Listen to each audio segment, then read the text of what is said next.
All right, guys, here we are going over a hack squat, okay? So the hack squat is a quad focused exercise because of the way the load is placed. It's gonna create more knee flexion, which is going to bias the quads, okay? So you should be thinking mind muscle to the quads, okay? So the way I'm gonna set up on this is, for me personally, I have good ankle flexibility, so I go low and close on the foot pad because I'm allowed to drive my knees over the toes more effectively.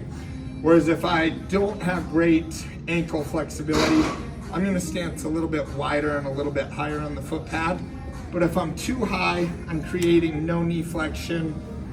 It's gonna transfer to glutes, but it's ineffective for the glutes. So we want this a quad biased exercise. So I'm gonna get under the weight.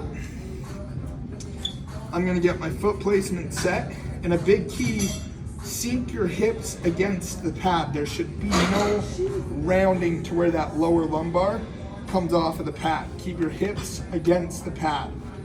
We're gonna unrack. We're gonna grip wherever the handles are, whether they're low or high.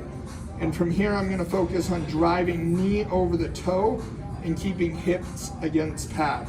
So I'm gonna squat down, lots of knee flexion, and then drive through heels.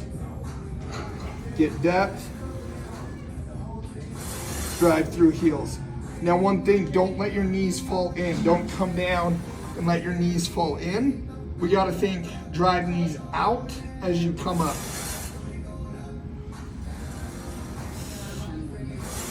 Now, with a hack squat like this, the quads have the most tension on them at the very bottom. So it's gonna be most difficult here at the very bottom.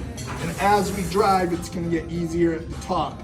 So again, foot position, find out what works best for you, but keep in mind knees should be going over the toes.